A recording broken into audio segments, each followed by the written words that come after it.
कर दिया। नमो अर्यन्ताणं नमो सिद्धाणं नमो आयर्याणं नमो वज्रायाणं नमो लोये सवतामूलं हेतो वञ्चनमुकारो सवभावपनाशनो मंगलानं च सवेतिं परमं हवै मंगलम्।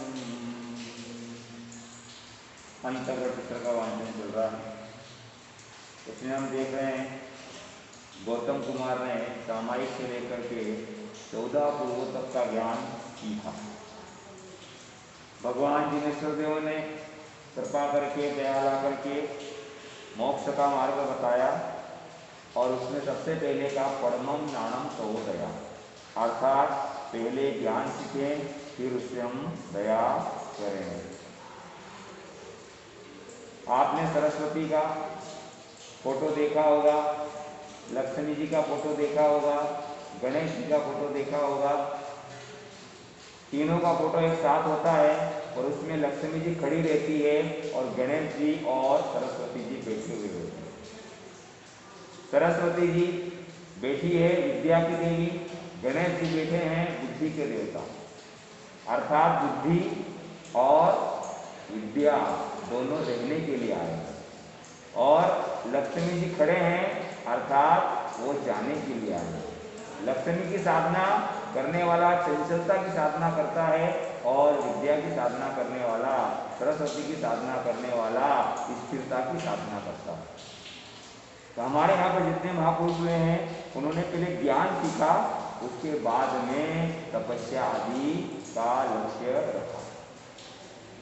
ज्ञान होता है तो वो ज्ञान हमें कहीं न कहीं जरूर काम में आता ही आता है। भगवान से पूछा गया कि ज्ञान क्यों सीखना चाहिए, ज्ञान सीखने की क्या कारण है, तो भगवान ने कहा कि तंबाकुह पुमायनम रोगेण लक्षण, अर्थात घमंड के कारण, क्रोध के कारण, रोग के कारण, प्रमाद के कारण और आलस के कारण व्यक्ति ज्ञान नहीं सीखता है। फिर भगवान से पूछा गया ज्ञान क्यों सीखते हैं और ज्ञान कैसे सीखा जा सकता है, तो भगवान कहते हैं ज्ञान सीखने के 10 कारण। मेहनत करने से व्यक्ति ज्ञान सीखेगा, भूख से कम खाएगा, नींद से कम सोएगा और कम बोलेगा, उसको व्यक्ति को ज्ञान चढ़ता है। जो व्यक्ति स्पेशलिस्ट टीचर लेक्चरर के पास सीखता है उस व्यक्ति को ज्ञान चढ़ता है और जो व्यक्ति गुरुओं का विनय करता है उसको ज्ञान चढ़ता है और जो व्यक्ति रिवीजन करता है उसको भी ज्ञान अति शीघ्र चढ़ जाता है। वैराग्य भाव से सीखने से ज्ञान चढ़ता है, 5 इंद्रियों का दमन करने से ज्ञान चढ़ता है और ब्रह्मचर्य का पालन करने से भी ज्ञान चढ़ जाता है। बुद्धि होती है तो व्यक्ति कहीं पर भी जाकर कमा सकता है और बुद्धि नहीं है तो कमाई के लिए पूंजी भी चली जाती है। शेर साहब चल रहे थे ट्रेन के अंदर, मेरी कुचेली धोती और सिर पर पगड़ी, बैठे हुए हैं। अचानक एक व्यक्ति उस डिब्बे के अंदर चढ़ा, कंधे पर बंदूक थी और उसने सेठ को कहा सेठ यहाँ से मैं बैठूंगा। बोले गाड़ी तुम्हारे बाप की है क्या, हम बिना पैसे दिए हैं हम बैठेंगे। वो व्यक्ति बोला कि जानता है मैं जमींदार हूं, ये बंदूक देखी है, मैं इसी बंदूक से अभी शेर का शिकार करके आ रहा हूं। शेर देखा है कभी? कौन पूछ रहा है? जमींदार शेर को पूछ रहा है। शेर बोला हाँ मेरे यहाँ 2 शेर है। 2 शेर? जमींदार सब पकाया। मैं तो मरे हुए शेर के पास भी जाने में सोच रहा था और ये क्या जिंदे शेर है, कहाँ रहते हैं? बोले मेरे पलंग के नीचे पड़े रहते हैं। ओह आपके यहाँ 2 शेर जिंदे पलंग के नीचे बैठे रहते हैं। शेर जी का कहने का मतलब था पुराने जमाने में किलो बाट को भी शेर बोलते थे। जमींदार ने कहा तुम्हारे यहाँ 2 शेर हैं, उनको कौन संभालता है? तो बोले मेरा बच्चा संभाल लेता है।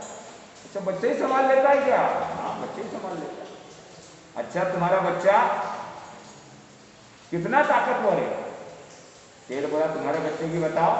जमींदार बोला मेरा बच्चा तो भैंस उठा लेता, भैंस।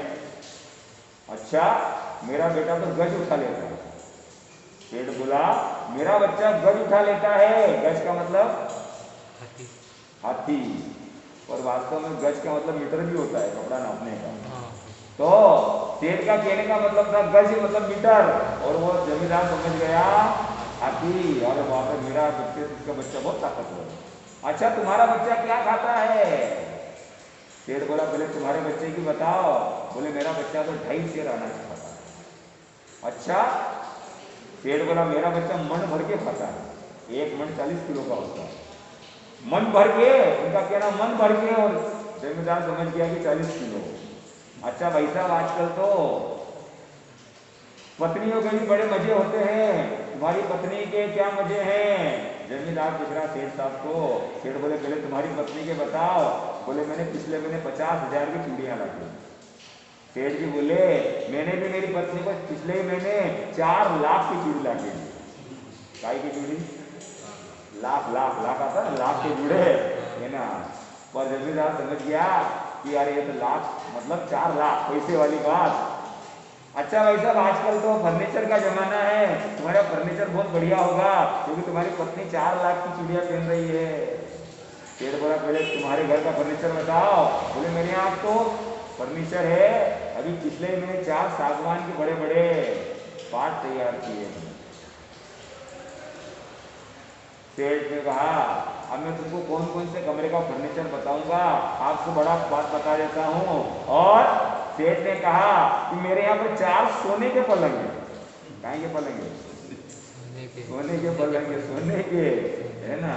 तो जमींदार को लगा बाप रे बाप इसके यहाँ सोने के पलंग है, मेरे यहाँ तो लोहे के पलंग है। बाकी सेठ का कहने का मतलब था कि जिस पलंग पर सोया जाता है वो पलंग है। और आखिर जमींदार ने विचार किया कि शायद गलत डब्बे में बैठ गए, अगले स्टेशन पर अपने को डब्बा क्या कर लेने का, चेंज कर लेने का। तो सेठ के पास बुद्धि थी और बुद्धि के बल से उसको उठना भी नहीं पड़ा और जवाब भी झूठा नहीं दिया। ऐसा जवाब दिया कि जिसके 2 अर्थ निकले। ये सब बुद्धि का कमाल होता है। जब भी आपको ज्ञान सीखना है तो आपको लघु बनना पड़ेगा, छोटा बनना पड़ेगा। लघु बने बिना कोई व्यक्ति ज्ञान सीख नहीं सकता है। 4 चंद होते हैं, ज्ञान चंद, हुकुम चंद, राय चंद और बाल चंद। ज्ञान चंद बनना, राय चंद बनना, हुकुम चंद बनना कि बाल चंद बनना? कौन सा चंद बनना है? बाल चंद। सही उत्तर है आपका। ये ज्ञान चंद बनोगे तो ज्ञान प्राप्त नहीं होगा, हुकुम चंद बनोगे तो आप छोटे हो और संस्कृति बड़े हैं, हुकुम नहीं दे सकते हो। राय चंद, यदि आप हमको राय दोगे तो पाप की राय दोगे और हम आपको राय देंगे तो आपको ज्ञान की राय मिलेगी। इसलिए संत सती के पास जब भी जाएं तो हमें बाल चंद बनना है, छोटा बनना है। ज्ञान चंद कभी नहीं बनना, क्योंकि संत सती के पास अपने को अनपढ़ होके रहना, एकदम अनपढ़। यदि आप डॉक्टर के पास जाओगे तो मेरा पेट अच्छा है, मेरी आंख अच्छी, मेरी नाक अच्छा, क्या इलाज करेगा? डॉक्टर के पास जब जाते हैं तो हम ये बताते हैं कि हमारा क्या दुख रहा है, तब इलाज होता है। ऐसे ही संत सती के पास जाओगे और उससे आप कहोगे, क्या कहोगे कि महाराज साहब मुझे ये नहीं आता है, तो समझना कि तुमको नए ज्ञान की प्राप्ति होगी। हमारे निमाड़ में से कहते एड़े बन के पेड़े खाना, अर्थात जो व्यक्ति ना समझ बना रहता है उसे मिठाइयाँ खाने को मिलती है। तो इसलिए ज्ञान की आराधना और साधना करने वाला व्यक्ति कहाँ से कहाँ पहुँच जाता है। आपने देखा होगा कि एक व्यक्ति पत्थर फोड़ता है, 100, 200, 500 रुपये कमाता है और एक व्यक्ति रात दिन पढ़ाई करता है और बड़ी बड़ी IT कंपनियां आती है, 1 करोड़ का पैकेज, 2 करोड़ का पैकेज, 50 लाख का पैकेज। उस व्यक्ति ने ज्ञान की आराधना की तो लक्ष्मी अपने आप पीछे दूरी चली आ रही है। तो इसलिए हम जब ज्ञान सीखते हैं तो हमको उसका फायदा होना ही चाहिए, और ज्ञान सीखोगे तो कहीं भी पीछे नहीं रहोगे। ज्ञान जब सीखते हैं तो कंठस्थ ज्ञान होना।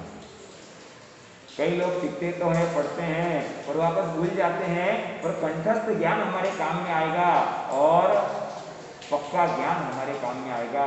पक्का ज्ञान हमारे साथ पर्वों में चलेगा। 5 लाख रुपए आपके तिजोरी में पड़े हैं और 20 लाख रुपए उधारी में।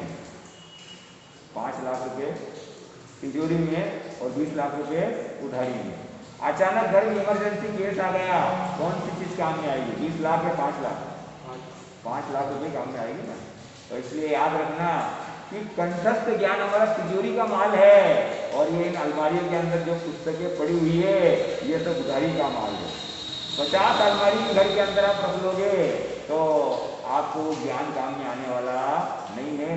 जितना ज्ञान आपने सीखा है उतना ही ज्ञान आपके काम में आने वाला है। पर हमें काम की बात तो याद रहती है और बिना काम की बात याद नहीं रहती। एक बहन आई, 20 साल पहले की बात बता रहा हूं, बोली महाराज साहब मुझे याद नहीं होता, और याद होता है तो सीखता नहीं। मैंने कहा बहन आपकी शादी कब हुई थी? तो बोले महाराज साहब 15 मई 2001। कितने साल से हो गए? 20 साल हो गए। बहन आपको आपकी शादी की तारीख तो बराबर याद है। फिर मैंने दूसरा प्रश्न पूछा, बहन आपको आपके पिताजी ने दहेज में क्या क्या दिया था? बहन ने छोटे से चम्मच से लगा के गादी, बिस्तर, पलंग, फ्रिज, टीवी और न जाने सोना चांदी सब मुझे गिना दिया। 20 मिनट तक बोलती रही, मतलब मुझे मिला, मुझे मिला, मुझे मिला। मैंने उस बहन से कहा, बहन तुम्हारा दिमाग तो बहुत अच्छा है और सब याद भी रहता है तुमको। क्यों? क्योंकि 20 साल में कभी किसी ने रिविजन कराया ही नहीं होगा। मैंने पहली बार आपको रिविजन कराया और आपको सारी बातें क्या है याद है। सीधी सी बात है, हमारे काम की बात हम याद रख लेते हैं और बिना काम की बात याद नहीं रखते हैं। प्रतिक्रमण सामयिक आपको याद नहीं हो रहा है, इसका कारण ये है कि आज तक आपने ये नहीं समझा कि प्रतिक्रमण मेरे काम का है, ये ज्ञान मेरे काम का है। जिस दिन ये बात आपको समझ में आ गई उस दिन प्रतिक्रमण भी आपको घंटों घंटों में याद हो जाएगा। और जो भी ज्ञान हम सीख रहे हैं वो ज्ञान हमेशा पक्का होना चाहिए। क्यों होना चाहिए?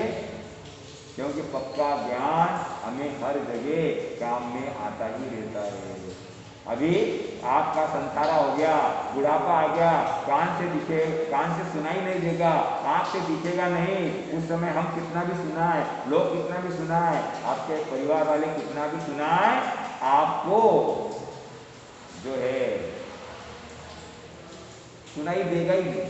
पर आपने पक्का ज्ञान याद कर रखा है तो बुढ़ापे के समय संसारा लेंगे और हमारे मन में हम ज्ञान क्या कर सकते हैं, सीख सकते हैं और सुन सकते हैं। इसलिए भगवान कह रहे हैं कि पक्का ज्ञान यदि होता है तो हमारे काम का है। भगवान से पूछा गया, भगवान ज्ञान दर्शन चारित्र 3 चीज होती है। ज्ञान दर्शन और चारित्र में इस भाव में कौन है और परभव में कौन है? तो भगवान ने कहा ज्ञान इस भाव में भी है, परभव में भी है, और दर्शन इस भाव में है, परभव में है, पर चारित्र सिर्फ इसी भाव में रहता है। अर्थात साधुपना हमारा इसी भाव तक है, तुम्हारा श्रावकपना इसी भाव तक है, पर केवल ज्ञान, केवल दर्शन अंत में सिद्ध बनने के वहां तक हमारे साथ में चलता है। जिसको हम ये कह सकते हैं कि एक 2 नाल वाली बंदूक है जिसमें 2 गोलियां बैठी हुई है। जब हम बंदूक से गोली छोड़ते हैं तो गोलियां तो अपने लक्ष्य में पहुंच जाती है और बंदूक हमारे हाथ में रह जाती है। ऐसे ही चारित्र तो हमारे हाथ में रहेगा, पर मरने के बाद ज्ञान और दर्शन हमारे साथ में चलेगा। इसलिए याद रखना कि ज्ञान को अधिक से अधिक पक्का करने का लक्ष्य रखें, और ज्ञान जितना ज़्यादा आगे बढ़ेगा उतना ही हमारा फायदा होगा। और सबसे बड़ी बात, यदि ज्ञान आपका पक्का है तो कभी आप बीमार नहीं पड़ोगे।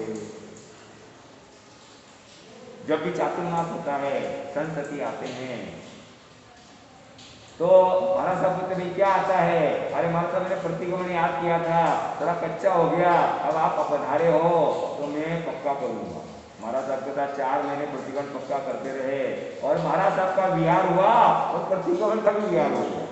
फिर अगले दिन नए महाराज आए, फिर पक्का किया, फिर महाराज का विहार, फिर प्रतिक्रमण का विहार। ऐसे प्रतिक्रमण को और ज्ञान को विहार कराते कराते आपकी जिंदगी पूरे होने पाई और आप आगे नहीं बढ़े। इसका कारण है कि आपने ज्ञान पक्का नहीं किया। एक कमरा पक्का आपने बनाया और उसके ऊपर वापस दूसरा कमरा पक्का 2 साल बाद भी बना सकते हो, और नीचे का ही कमरा यदि कच्चा बनाया तो आगे आपको पक्का होने वाला नहीं है। पक्का ज्ञान होता है वो उतनी तेज गति से आगे जाता है।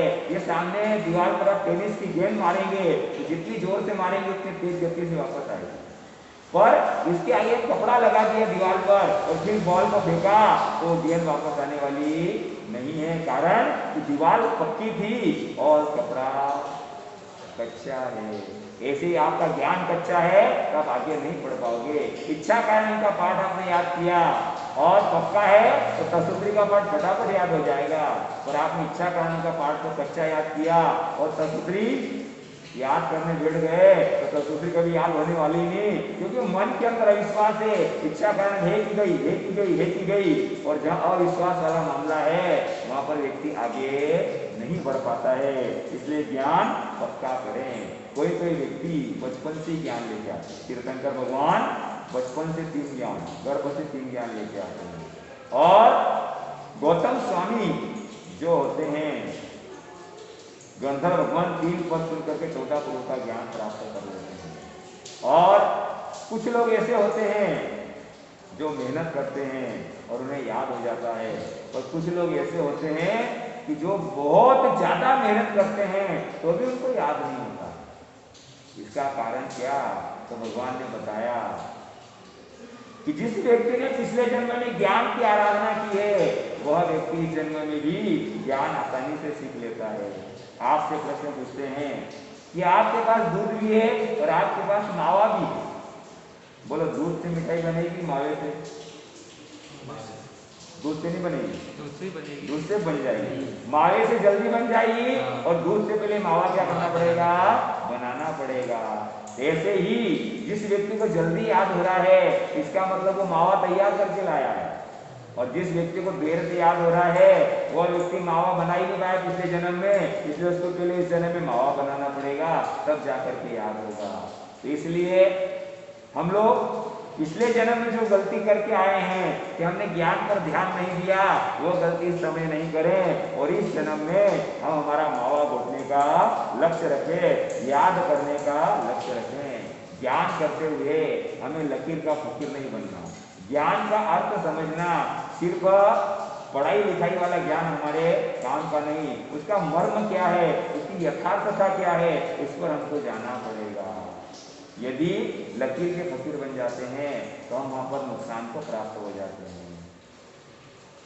एक भाई साहब पढ़ाई कर रहे हैं और बचपन में उन्होंने स्कूल में पढ़ा कि सु मतलब अच्छा और कु मतलब खराब। जैसे सुसंस्कार, कुसंस्कार, सुअवसर, कुअवसर।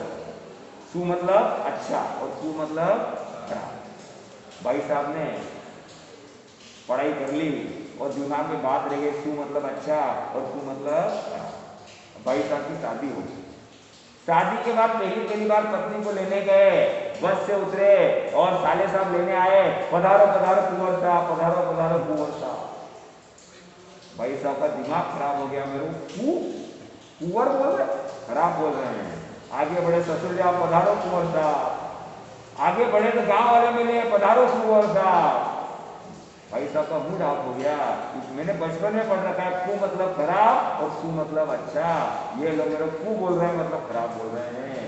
घर जाकर के और कमरे में जाकर छुप गए, उदासी, निराशा। और पत्नी को भी देखने, पत्नी बोले क्या हुआ? बोले तुम्हारे गांव वालों को जब मैं पसंद नहीं था तो मेरे साथ शादी क्यों की? अरे भाई क्या हुआ? पत्नी बोली क्या हुआ? बोले हमारे टीचर ने बच्चों ने पढ़ाया था सु मतलब अच्छा, कु मतलब खराब, और तुम्हारे सब लोग बोल रहे कुंवर साहब, तो मैं खराब हूं क्या? पत्नी बोला भाई देखो, जवाई को कुंवर ही बोलते हैं, कोई जियाजी बोलता, कोई क्या बोलता है। बोले नहीं, मेरा पूरा गांव कुंवर कह रहा है। जब तक ये लोग कु को हटा के सु नहीं करेंगे तब तक मैं कुछ कहने वाला नहीं हूँ। आखिरकार क्या हुआ? ये पत्नी हाँ बोलते बोलते थक गई, बाहर आके भाई से पापा में से बोली, गाँव वाले से बोली कि साहब एक बार आप तू हटा के तू बोल लो। और सबके सब आए, पधारो सुअर साहब, पधारो सुअर साहब, पधारो सुअर साहब। वो व्यक्ति क्या हो गया, बड़ा खुश हो गया कि चलो मेरे को कू नहीं सू बोला गया। पर आप समझते हैं सुअर किसको कहते हैं, समझते हो ना। इसलिए ज्ञान सीखना, ज्ञान रखना और परीक्षा देकर के पास होना आसान काम है, पर उस ज्ञान को जीवन में लाना, उस ज्ञान को जीवन के आचरण में लाना बड़ा कठिन काम होता है। इसलिए ज्ञान तो ओसामा बिन लादेन ने भी सीखा और वो आतंकवादी बन गया, और ज्ञान कई महापुरुषों ने सीखा, उन्होंने समाज को सद्बोध दिया और मार्गदर्शन दिया। ऐसे ही हमारे जीवन में ये पक्का हो जाना चाहिए कि ज्ञान तो सीखेंगे, पर ज्ञान के साथ में हम उसको जीवन के आचरण में भी लेकर के आएंगे। अब ज्ञान तो सीखते हैं, पर ज्ञान में शुद्धि की जरूरत होती है। एक छोटा सा बिंदु भी अर्थ का अनर्थ कर डालता है, अर्थ को बदल डालता है। परीक्षा के अंदर प्रश्न आया कि पांडवों की माता का नाम क्या था, क्या था? कुंती। भाई साहब ने लिख दिया उत्तर कुंती, और जब रिजल्ट आया तो 0 नंबर। क्यों साहब, मैंने सही लिखा, रीचेकिंग का फॉर्म दिया, भर दिया और रीचेक हुई काफी, तो देखा कि उसने उसे बिंदु लगाना भूल गए, तो वो कुंती का कुत्ती रह गया। क्या हो गया, पांडव की माता का नाम क्या था, तो हो गया कुत्ती। क्या हो गया, तो कुत्ती। एक बिंदु से अर्थ क्या हो गया, बदल गया। इसलिए भगवान कहते हैं कि जो भी हम पढ़ें एकदम शुद्धता से पढ़ें, और जिस व्यक्ति की शुद्धि होती है उसी व्यक्ति की शुद्धि होती है। जरा सा भी कहीं त्रुटि रह गई तो व्यक्ति चंद्रमा पे पहुंचते पहुंचते नीचे गिर जाता है। छोटी सी त्रुटि, वैज्ञानिक लोग जानते हैं, यदि किसी कोण पर इतनी सी भी त्रुटि हो गई तो वह चंद्रमा का पर जाने वाला यान कहाँ का कहाँ गिर जाता है। ऐसे ही हमारे यहाँ पर भी जो है ज्ञान शुद्धि सहित होना चाहिए। एक लड़का बीमार हो गया, बीमार होने के बाद शहर में गया, डॉक्टर को बताया, डॉक्टर साहब मैं बीमार रहता हूँ और मेरा सिर दर्द होता है, मुझे क्या करना चाहिए। डॉक्टर ने कहा भाई नाप कर लेता हूँ। नापा और उसको बुखार तेज लग रहा था, बोले भाई ये गोली दो गई है, ये लेते रहना। और गोली दवाई लेते लेते हल्का भोजन करना। कौन सा भोजन, हल्का भोजन किसे कहते हैं डॉक्टर साहब, बोले फूली खाना, दलिया खाना, खिचड़ी खाना, दूध रोटी खा लेना। बोले देखो डॉक्टर साहब मैं तो गांव का छोटा व्यक्ति हूँ और मैं इतनी सारी चीजें याद नहीं रख सकता, आप तो इतना सा बता दो एक आइटम कौन सी खाना मुझे। डॉक्टर साहब ने बोले खिचड़ी खा लेना। क्या खा लेना, खिचड़ी खा लेना। ठीक है डॉक्टर मैं खिचड़ी खा लूंगा। खिचड़ी खिचड़ी खिचड़ी खिचड़ी खिचड़ी खिचड़ी खिचड़ी चलते हुए और वो जा रहा है, रास्ते में चारों तरफ देखता हुआ जा रहा है, खिचड़ी खिचड़ी खिचड़ी खिचड़ी खिचड़ी, और भूल गया। खिचड़ी करते करते खाचड़ी हो गया, ई की मात्रा उड़ गई, ई की मात्रा उड़ गई। खाचड़ी खाचड़ी खाचड़ी खाचड़ी बोलता हुआ जा रहा है, और गांव के बाहर किसान चिड़ियों से था परेशान, उड़ाए जा रहा चिड़ियों को, और भाई साहब बोले खाचड़ी खाचड़ी खाचड़ी। किसान ने बुलाया, क्या बोलता है भैया, खाचड़ी। किसान ने एक छापट मारी, बोले नालायक मैं तो चिड़ी उड़ा रहा हूँ और तू कह रहा खाचड़ी। हाँ तो साहब क्या बोलना चाहिए, ऐसा बोलना उड़ चिड़ी उड़ चिड़ी उड़ चिड़ी। अब वो व्यक्ति बोलता है उड़ चिड़ी उड़ चिड़ी उड़ चिड़ी, और क्या हुआ कि एक शिकारी जंगल के अंदर जाल फैला के बैठा था, दिन भर से एक भी चिड़ी नहीं बची। और भाई साहब क्या बोल रहे हैं, उड़ चिड़ी। शिकारी ने बुलाया और मारना चालू किया। भाई साहब क्यों मारते हो, बोले मेरी तो जाल में क्या हो रही है, चिड़िया फंस रही, तुम्हें उड़ चिड़ी। बोले मारो मत, आप बताओ क्या बोलेंगे, क्या बोलना चाहिए। बोले ऐसा बोलना, आते जाओ फंसते जाओ, आते जाओ फंसते जाओ, आते जाओ फंसते जाओ। अब वो भाई साहब बोल रहे हैं आते जाओ फंसते जाओ, आते जाओ फंसते जाओ, आते जाओ फंसते जाओ। और आगे चोर मिले, चोर बोले क्या बोलता है बस, बोले आते जाओ फंसते जाओ। उनको चोरों ने मारा। भाई साहब क्या कर बोलना चाहिए, बोले ऐसा बोलना धन लाते जाओ रखते जाओ, लाते जाओ रखते जाओ, लाते जाओ रखते जाओ। अब भाई साहब बोलते जा रहे हैं लाते जाओ रखते जाओ, लाते जाओ रखते जाओ, लाते जाओ रखते जाओ।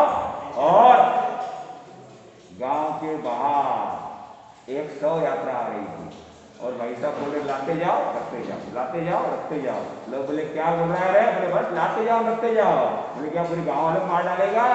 वहां पर भी कुछ लोगों ने उसको मारा। बोले भाई साहब क्या बोलना चाहिए, बोले ऐसा बोलना चाहिए कि भगवान ये दिन किसी को नहीं बताए। क्या बोलना, भगवान ये दिन किसी को नहीं बताए। और अगला गांव आया और उस गांव में दूल्हे राजा की बारात आ रही थी और भाई साहब बोल रहे थे भगवान ये दिन किसी को नहीं बताए। दूल्हे राजा का छोटा भाई, दूल्हे राजा का छोटा भाई बड़ा खुश था कि मेरे बड़े भाई की शादी होने के बाद मेरी लाइन क्लियर हो चुकी है और मेरी शादी हो जाएगी। और ये भाई साहब बोल रहे ये दिन किसी को नहीं दिखा है। उसने बोला क्या बोला, बस ये दिन किसी को नहीं दिखा है। बोले तेरे चक्कर में मैं कुंवारा रह जाऊंगा। मार पड़ी वहां पर भी। भाई साहब क्या बोलना चाहिए, मारो तो मत, बोले ऐसा बोलना चाहिए भगवान ये दिन सबको बता। ठीक है साहब मैं बोलूंगा भगवान ये दिन सबको बताए, भगवान ये दिन सबको बताए। और गांव में जैसे ही घुसा एक वृद्ध व्यक्ति का छोटा सा बालक जिसके सिर पर थोड़े फुंसी हो गई थी और भाई साहब बोल रहे थे भगवान ये दिन सबको बताए, भगवान ये दिन सबको बताए। और बुलाया, किसको बुलाया? माता ने। क्या बोल रहा है रे? बस माता मैं बोला भगवान ये दिन सबको दिखाए, भगवान ये दिन सबको दिखाए, सबको बड़े फुंसी हो जाए। माता के पास लठ पड़ी थी, एक लठ मारी। बोले माता मारो मत, क्या बोलना चाहिए? बोले ऐसा बोलना चाहिए कि ये सूख जाए। क्या बोलना? ये सूख जाए, ये सूख जाए, ये सूख जाए, ऐसा बोलना चाहिए। ठीक है माता वैसा ही बोलता रहूंगा। गांव के बाहर एक गार्डन जिसके अंदर माली पानी दे रहा था और हरा भरा कर रहा था झाड़ों को। और भाई साहब बोल रहे थे ये सूख जाए, ये सूख जाए, ये सूख जाए। माली ने बुलाया, क्या बोल रहा है? बोले बस ये सूख जाए। माली बोले मैं इतनी मेहनत करके हरा भरा कर रहा हूँ और तू कह रहा ये सूख जाए, ये सूख जाए। वहां भी मार पड़ी। बोले भाई साहब क्या बोलना चाहिए? बोले ऐसा बोलना चाहिए कि झाड़ इधर भी लग जाए, इधर भी लग जाए, इधर भी लग जाए, इधर भी लग जाए। ठीक है सब ये बोलता रहूंगा। अब वो व्यक्ति बोलता बोलता जा रहा है, इधर भी लग जाए, इधर भी लग जाए, इधर भी लग जाए, इधर भी लग जाए। और अगले गांव में आग लगी हुई थी और भाई साहब बोल रहे इधर भी लग जाए, इधर भी लग जाए। गांव वाले बोले हम तो बुझ नहीं पा रही है, परेशान हो रहे हैं और तू क्या इधर भी लग जाए, इधर भी लग जाए, इधर भी लग जाए, कैसे हो सकता है? एक व्यक्ति को आया गुस्सा, बोले साले को पकड़ो और इसको इतना मारो कि साले की खिचड़ी बन जाए। क्या बन जाए? और उसको याद आया और मेरे को डॉक्टर ने क्या बोला था? खिचड़ी बोला था। एक ई की मात्रा मेरी इधर उधर हो गई, गड़बड़ हो गई, इस कारण से मेरे को इतनी जगह पर मार खाना पड़ी। तो अब इस दृष्टांत से समझ सकते हैं कि छोटी सी बिंदी, छोटा सा आ की मात्रा भी कम ज्यादा हो जाए तो अर्थ का अनर्थ हो जाए। एक बच्चा 2-3 साल का होगा, अपने पिताजी के साथ रोज आता था दर्शन करने।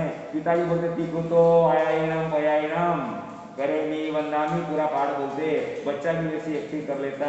एक दिन पिताजी बाहर गांव चले गए और बच्चा अकेले ही दर्शन करने आ गया। उसको पता था जो वंदना करते हैं कि हाथ हिलाते हिलाते तुम्हें कुछ बोलना रहता है। उसको शब्द ध्यान में आ गए कि पिताजी बोलते तीकु तो आयाइनम। और बच्चा था वो स्पष्ट नहीं बोल पाया और ध्यान भी नहीं रहा होगा। वो बोला तू कुत्तो। कौन कुत्ता? कौन कुत्ता? कौन? तू कुत्तो, है ना? याद रखना कि जरा सी बात पे हमारे लिए नुकसानदायक हो सकती है। इसलिए ढंग से पढ़ें, शुद्धि से ही सिद्धि मिलती है, इसको हमें अपनाना पड़ेगा। तो ज्ञानावरणी कर्मों को आपको सही करना है, यह ज्ञान सीखना है। अधिकतर लोगों के दिमाग में ज्ञानावरणी कर्म के संयोग से हमें ज्ञान प्राप्त होता है। पर वास्तव में भगवान कहते हैं कि मोहनी कर्म के सहयोग से ज्ञान प्राप्त होगा। क्यों? कि मोह गया तो ज्ञान होगा। जैसे आपके बच्चे बम्बई पढ़ने जा रहे हैं, बंगले का मोह छोड़ा, माँ बाप का मोह छोड़ा, और ठंड गर्मी का मोह छोड़ा, और घर की गर्म रोटियों का मोह छोड़ा। यदि इन सारी चीजों का मोह रखेंगे तो व्यक्ति कभी ज्ञान सीख नहीं पाएगा। इसलिए मोहनीय कर्म जाते ही व्यक्ति को 48 मिनट के अंदर तो केवल ज्ञान की प्राप्ति हो जाती है, और 10वें गुणस्थान से 12वें गुणस्थान में आकर के वह केवली भगवान बनकर के 13वें गुणस्थान में पहुंच जाता है। इसलिए याद रखें कि ज्ञानावरणी कर्म क्षय करने से ज्यादा महत्वपूर्ण है कि हम मोहनी कर्मों को क्षय करें। बासा वृद्ध हो गए, वृद्धावस्था चल रही है बासा की, और बड़ी इच्छा है कि मेरी दीक्षा हो जाए, पर बासा को प्रतिक्रमण याद नहीं हो रहा है।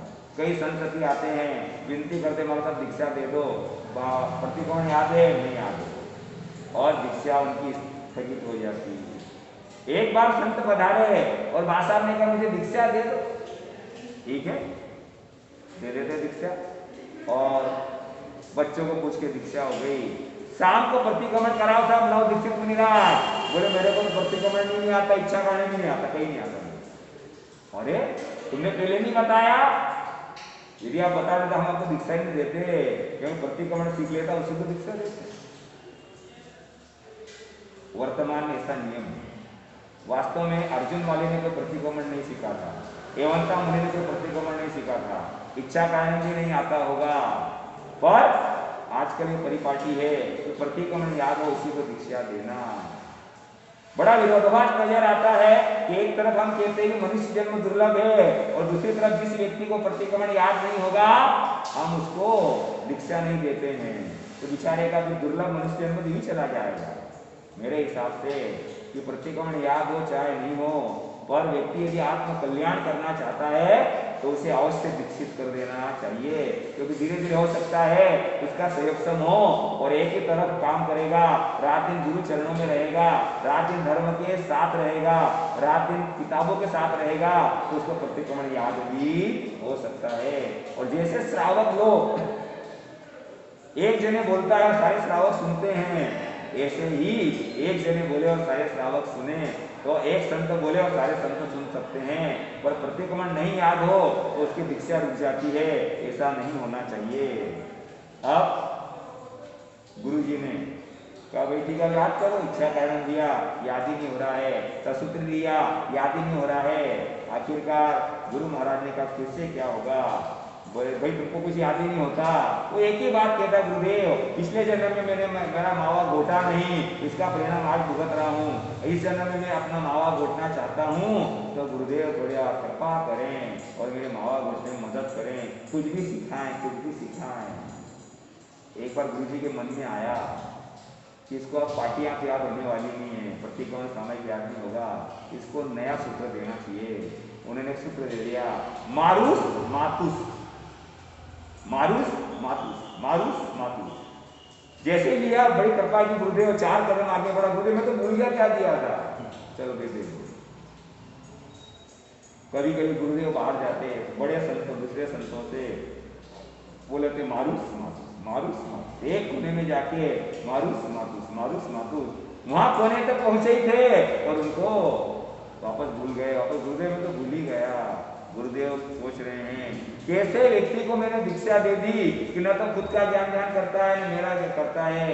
वो कहता गुरुदेव आप ऐसा नहीं कहें, मेरे मावा घोटने में पिछले जन्म में जो गलती कर दी उस पर आप विराम लगाएं, मेरे सहयोग करें और मेरा मावा घोटने में मदद करें, मुझे याद कराएं। गुरुदेव मुझे बहुत सारा ज्ञान सीखना है, गुरुदेव आप मदद करें। गुरुदेव को दया आ जाती, फिर बोलते मारुस मातुस, मारुस मातुस। बड़े बड़े संत भी साथ में, उनसे कभी सीखते कभी क्या करते।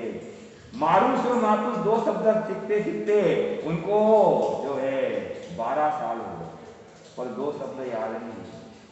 और कई बार तो संततियों ने मास्तुस कहने लगे, मास्तुस, मास्तुस मुनि, क्या नाम पड़ गया? मास्तुस मुनि। एक बार 12 साल बाद चिंतन कर रहे थे, गुरुदेव ने शब्द क्यों दिया मारुस, किसी में रुष्ट नहीं होना, मातुष्ट, किसी पर तुष्ट नहीं होना, किसी पे नाराज भी नहीं होना, किसी पर खुशी भी नहीं होना। दूसरा अर्थ मास्तुष्ट, मांस मतलब उड़द, तुष्ट मतलब छिलका।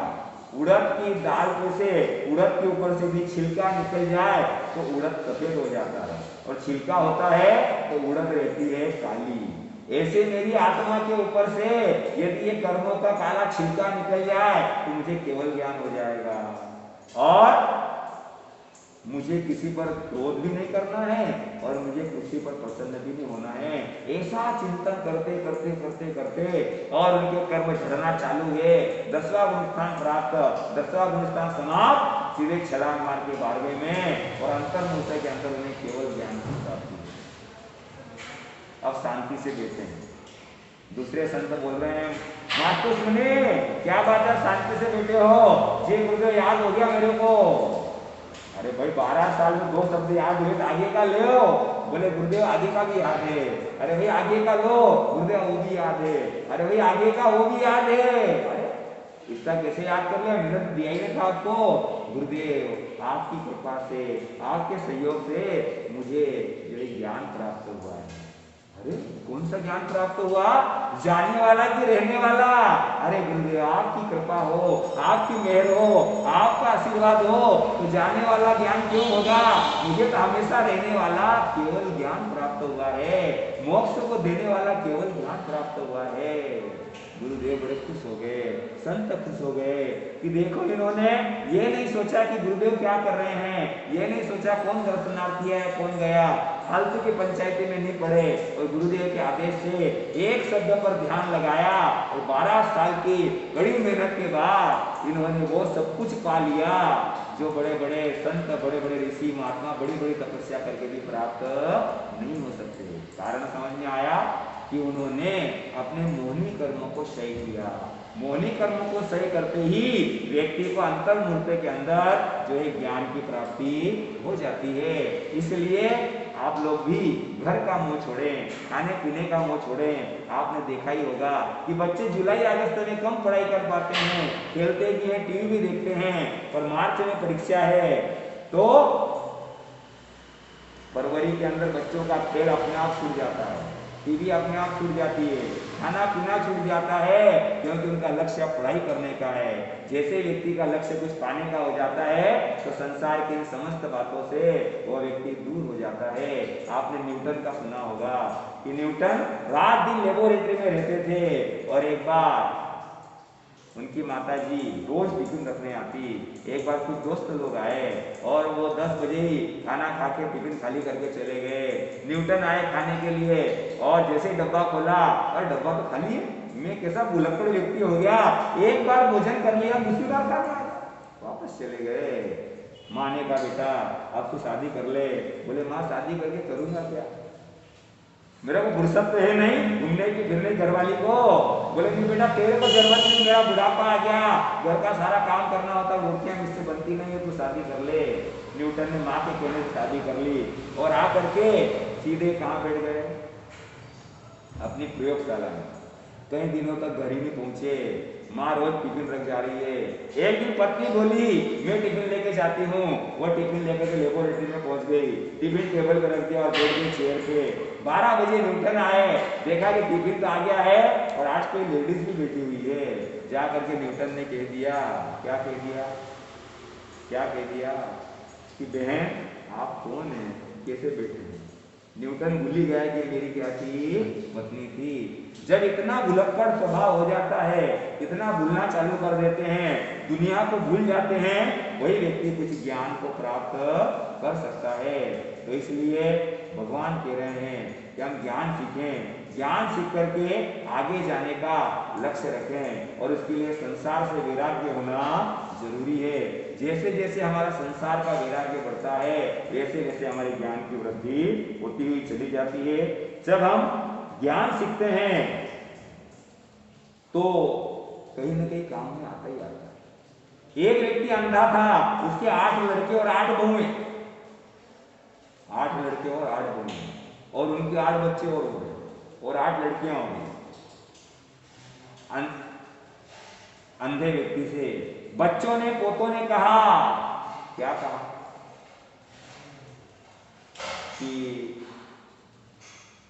पिताजी आंख का ऑपरेशन करा लें, आप देखने लग जाओगे, नई आंख लग जाएगी। कौन बोले? बच्चे। तो पिताजी क्या, मेरी तो 66 आंखें हैं। कितनी आंखें हैं? 8 बहुओं के, 8 बेटों की, 8 पोते की, 8 पोतियों की, जो है 64 आंख, और 2 घरवाली की, 66 आंखें। मुझे क्या जरूरत है? मैं नहीं फालतू पैसा खर्चा करता, जीवन पूरा ही निकल गया, बचा क्या? आखिर एक दिन की बात थी, घर में आग लगी और सारे के सारे लोग भाग गए, और वो अंधे बासा इधर जाए तो टकराए, उधर जाए तो टकराए, उधर जाए तो टकराए। आखिरकार वो अंधे बासा घर के बाहर नहीं निकल पाए और वहीं जलकर भस्म हो गए। यदि वो बच्चों की बात मान करके और ऑपरेशन करवा लेते, आंखें लगवा लेते, तो आज उन्हें बेमौत मरना नहीं पड़ता। ऐसे याद रखना कि हम आपको कहते हैं भैया ज्ञान के आंखें लगा लो, सामायिक सीख लो, प्रतिक्रमण सीख लो, सारा ज्ञान सीख लो, और आप कहते हो जरूरत क्या है, इंटरनेट पे देख लेंगे, जरूरत क्या है, पुस्तकों पढ़ लेंगे, अरे सब कोई भी सुना देगा, उसके लिए टाइम वेस्ट क्यों करें। पर याद रखना कि जब ऐसी कोई परिस्थिति आ जाएगी, उस समय इंटरनेट ही बंद हो गया, लाइटें ही बंद हो गई, सुनाने वाले थे वो सर्विस पे चले गए, तो उस समय में आपको याद आएगा कि मैं यदि आज ज्ञान सीख लेता, ज्ञान की आंखें लगा लेता, तो मुझे मरना नहीं पड़ता। तो इसलिए भगवान कहते हैं कि ज्ञान सीखें, और पढ़मम नानम तया दया, जो ज्ञान सीखेगा वही दया कर पाएगा। और कोई सा भी ज्ञान सीखे उसके बाद में जमुआ एकदम का पाठ जरूर हो, क्योंकि ज्ञान सीखते हुए कई चीजों का हमें ध्यान रखना पड़ता है, और ज्ञान सीखते हुए कोई दोष लगा हो तो जमुआ एकदम बच्चा मिलियम आगमे दिव्य का पाठ बोलते हैं, और उसमें तस्म इच्छा में दुपड़न कहते हैं, तो हमारे कई तरह के दोष लगे हों वो भी हमें नहीं लगेंगे। जमुआ एकदम का अर्थ होता है कि सूत्र उलट करके पढ़ दिया हो तो मिच्छा में दुपड़न। जैसे हीरालाल नाम है किसी व्यक्ति का, और आपने लाल पहले बोलते हीरा बाद में बोला, तो लाल हीरा हो जाएगा, नाम ही क्या हो जाएगा, पलट जाएगा। एक व्यक्ति अगरबत्ती बेचता था, और उसने अपनी अगरबत्ती का छाप रखी पहलवान, तो उसने बैग छपवाए ग्राहकों को देने के लिए, और उसने अपना एड लगाया कि पहलवान छाप अगरबत्ती। पर प्रेस वाले ने क्या किया कि अगरबत्ती पहले लिख दिया और पहलवान बाद में लिखा। अब क्या हो गया, अगरबत्ती छाप पहलवान। होना क्या चाहिए, पहलवान छाप अगरबत्ती। हो क्या गया, अगरबत्ती छाप पहलवान। उसके बाद बच्चा विलयन का अर्थ होता है कि जहां पर रुकना है, विराम लेना है, वहां पर विराम चिन्ह लगाना ही पड़ेगा।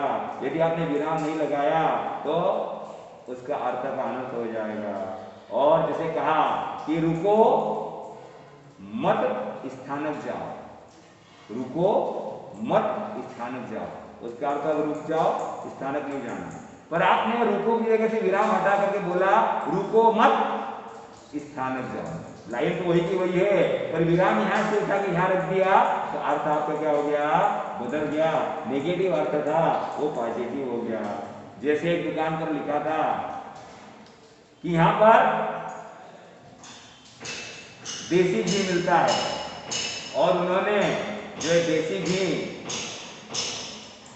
बेच दिया, और योग से वो डालडा घी निकला। कौन सा निकला, डालडा घी निकला।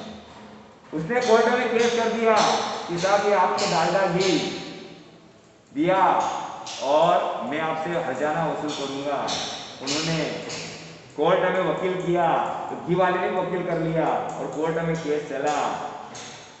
एंड में लिखा था यहाँ पर देसी घी मिलता है। कौन सा घी मिलता है, देसी घी मिलता है।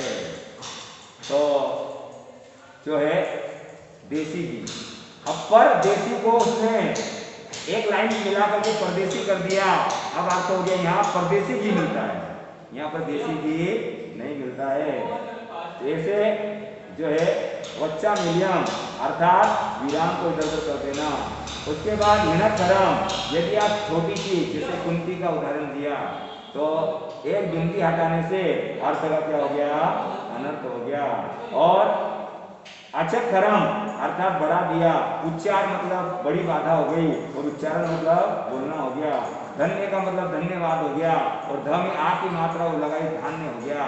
श्राद्ध बोला तो धार्मिक चीज हो गई और वो आ की मात्रा पीछे लगा दी तो वो श्रद्धा हो जाती है।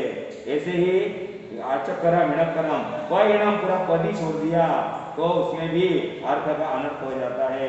माला ढंग से गिनना चाहिए, 10-15 मिनट लगते हैं, पर यदि माला फास्ट गिनते हैं नमो कई पद छूट जाते हैं। रेलवे स्टेशन पर एक व्यक्ति बोल रहा था चाय गरम चाय गरम चाय गरम, और उसको बोलते बोलते ऐसी हैबिट हो गई चारम चारम चारम, सामने वाला समझ जाता चाय गरम बोल रहा है, रोज कहता है चाय गरम हो रहा है। ऐसे ही विनय से जब सीखते हैं तो हमें ज्ञान चढ़ता है। जो विनम अतः मन वचन काया तीनों योग यदि स्थिर हो गए तो हमें ज्ञान चढ़ता है। घोष विनम अर्थात जिस चीज को जिस घोष में बोलना चाहिए उसी घोष में बोलेंगे तो उसका अर्थ बैठेगा। जैसे नवकार मंत्र है मंत्र इस मंत्र की महिमा बारी है, पर मैं सीधा सीधा बोल दूं नवकार मंत्र महामंत्र इस मंत्र की महिमा बारी, आप मजा आएगा क्या? अर्थात जिस चीज को जिस घोष में जिस लय में बोलना है उसी लय में बोलना चाहिए। अभी कोई व्यक्ति पहली मंजिल से नीचे कूद रहा है और मैं बोलता वो कूदता है वो कूदता है वो कूदता है, स्पष्ट समझ में आ रहा है कि कोई व्यक्ति नीचे से ऊपर से नीचे कूद रहा है, पर मैं इसको स्पीड से बोलने जाऊं वो कुत्ता है वो कुत्ता है वो कुत्ता है, क्या सुनाई दे रहा है कि सामने वाला कुत्ता है, क्या है? इसलिए इसको धीरे धीरे बोलेंगे तो ऐसा समझ में आता है वो कूद रहा है, और स्पीड से बोलेंगे तो ये समझ में आता है वो कुत्ता है। तो इसलिए घोष में उसके बाद में सुतुरिन्नम अर्थात किसी भी शास्त्र को हम अच्छी दृष्टि से देखें और उसमें श्रद्धा करें, और दुष्ट परीक्षण का मतलब कि बुरी दृष्टि से नहीं देखे, अच्छी दृष्टि से देखते हैं तो लाभ का कारण, और बुरी दृष्टि से देखते हैं तो हमें लाभ का कारण नहीं होता है। और अकाले को सज्जाओ अर्थात जिस समय काल में करना था नहीं किया, और जिस समय नहीं करना था उस समय कर लिया। सुबह 8 बजे दवाई लेना थी उस समय तो नहीं ली, और जब नहीं लेना थी उस समय दवाई ले ली तो वो असर नहीं करेगी। और काले न कहो सज्जाओ अकाले कहो सज्जाओ, असज्जाइए सज्जाइयम और सज्जाइए न सज्जाइयम अर्थात अश्रद्धाय के जो 34 दोष है कोई 32 बोलता है वो टाल करके श्रद्धाय करनी चाहिए। भैया बताओ कि राम का नाम सत्य है कि असत्य है? सत्य। राम का नाम अच्छा कि बुरा? अच्छा ठीक है, पर आपको किसी के यहाँ शादी में गीत गाने के लिए बुलाया गया, क्या करने के लिए? गीत गाने के लिए, और आप आगे बोलो राम नाम सत्य है राम नाम सत्य है राम नाम सत्य है, तो बोलो आपको गिफ्ट मिलेगा कि नहीं मिलेगा? गिफ्ट नहीं मिलेगा, क्यों? राम का नाम तो अच्छा ही है ना। तो सीधी सी बात है कि जब कोई मर जाता है तब राम नाम सत्य बोला जाता है, और शादी में तो शादी के गीत गाना पड़ेंगे। जब कोई मर जाए और आप वहां पर फिल्मी गीत गाने बैठ जाए तो लोग आपको अच्छा कहेंगे क्या? नहीं कहेंगे ना। यदि मान लो कोई मर गया और वहां पे सूट पहन के चले जाएं, आपकी जो है बढ़िया बढ़िया साड़ियां पहन के चले जाएं, तो लोग अच्छा मानेंगे क्या?